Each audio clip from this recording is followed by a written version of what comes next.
준법.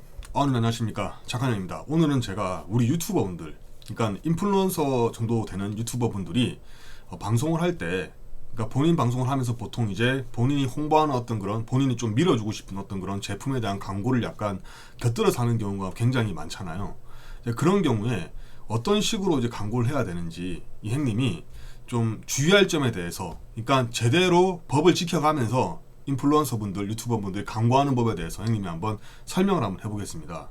지금 화면에 보시다시피 우리가 그 유튜버 분들 광고하는 부분에 대해서도 보면 어떤 법률에 다 나와 있습니다.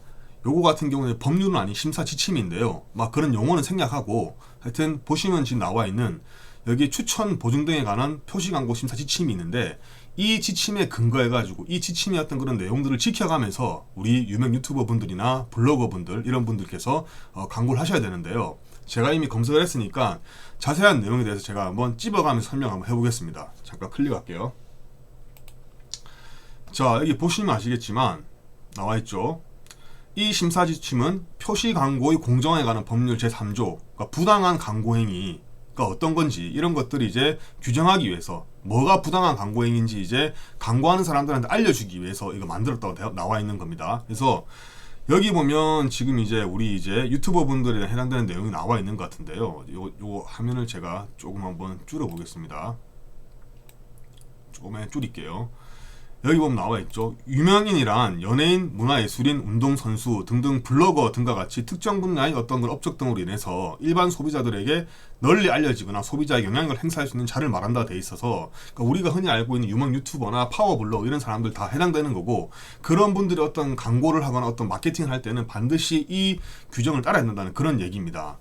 자, 그래서 이러한 분들, 이런 이제 유명 유튜버나 이런 분들이 광고할 때 어떤 원칙을 따라야 되는지 보면, 기본적으로 어떤 실제 어떤 그런 경험에 기반한 어떤 사실관계를 전달을 해야 되고, 그리고 내가 만약에 어떤 제품에 대해서 홍보 비용을 받았다든지 이렇게 되면 그 내용들을 다 공개를 해야 되고, 한마디로 말해서 소비자한테 속이는 내용들이 없어야 됩니다. 그러니까 예를 들어 가지고 내가 제품을 갖다가 사용도 안 해봤으면서도 사용했다고 뻥친다든지, 내가 제품을 사용했는데 실제 효과가 없었어, 효과가 없었음에도 불구하고 효과가 있다고 뻥친다든지, 이런 걸 하면 안 되는 겁니다. 왜냐하면 그걸로 인해서 소비자들은, 또는 방송을 시청하는 시청자분들, 또는 블로그를 읽는 어떤 그런 구독자분들 같은 경우에는 피해를 볼 수 있기 때문입니다. 그래서 그런 어떤 원칙에 입각해서 구체적으로 실제 어떻게 해야 되는지 제가 한번 조금 더 구체적으로 제가 한번 살펴볼 거고요.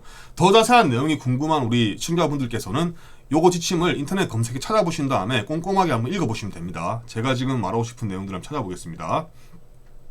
자, 여기 보면, 자, 제가 지금 오늘 이제 우리 유튜버 분들, 블로거 분들 제가 대상으로 지금 설명하고 있는 겁니다.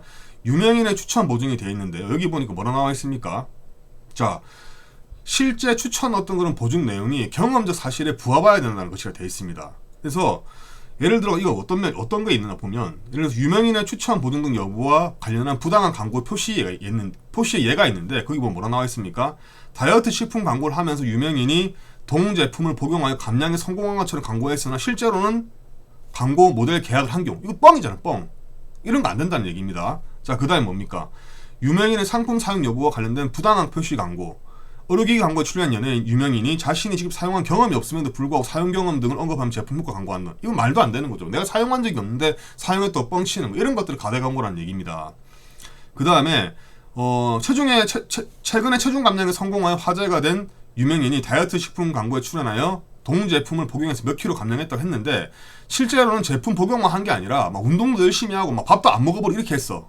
그러니까 실제 그 제품 때문에 살 뺀 게 아니야. 이런 경우에는 이런 광고 하면 안 된다는 얘기입니다. 그러니까 우리가 어떤 걸 하면 안 되는지 아시겠죠? 그러니까 기본적으로 소비자를 기망하는 어떤 그런 행위를 하면 안 된다는 겁니다. 그러니까 어떤 제품을 갖다가 광고할 때, 효과나 이런 것들을 광고할 때, 리뷰할 때는 반드시 뻥치지 말고 사실 그대로 리뷰해라는 얘기입니다. 자, 그 다음에 보면요, 어떤 부분 나와 있습니까? 자, 또 중요한 부분이 있는데 5번, 이게 중요하죠. 5번 보면 뭐 나와 있습니까? 광고주와 추천 보증인 간의 경제적 이해관계 공개. 이게 무슨 말이냐, 쉽게 말해서 내가 돈 받고 광고하는 거면 내가 돈 받고 광고한다고 명확하게 표시를 해야 된다는 게 기본 상식이죠. 그러니까 내가 돈 받았으면서 불구하고 돈 안 받았다고 광고하면 되겠습니까? 안 되는 겁니다. 그래서 보면 뭐라 되어 있습니까? 사용자가 말하자면 이제 블로그를 보는 사람들이나 유튜브 보는 사람들이 충분히 알아볼 수 있도록 여기 보면 광고 문구 나와 있죠. 내가 얼마 받았다는 이런 것도 표시해야 된다고. 이렇게 표시를 해야지만이 되는 겁니다. 그래서 기본적으로 사실 별 내용 없습니다. 보시면 아시겠지만 있는 그대로 내가 협찬받았으면 협찬받았다고 얘기하고, 그리고 내가 제품 사용한 적 있으면 사용한 적 있다고 하는데 내가 제품 사용한 적 없으면 사용한 적 있다고 얘기하면 안 되는 거고, 사실 그대로 광고 효과를 누리면서 어쨌든 광고에 대한 어떤 얘기를 해야 되는 거지, 내가 한 적이 없는 어떤 그런 내용들을 뻥치듯이 광고하면 안 된다. 그거는 어떻게 보면 이제 이 지침 위반이고, 결국에는 따져보면 어떻게 보면 표시광고법 위반에 해당되는 행위가 될 수 있다, 이렇게 볼 수 있습니다. 그래서 이 방송 보시는 어떤 그런 유튜버 분들이나 또는 이제 뭐 블로거 분들 또는 시청자분들께서는 이렇게 광고해야 된다라는 걸 어떻게 보면 한번 좀 살펴보시면 될 것 같습니다. 오늘 어떤 설명한 내용이 우리 아우님들한테 좀 도움이 됐으면 좋겠고요. 하여튼 뭐 오늘 이만 물러가도록 하겠습니다. 자, 물러갑니다. 준법.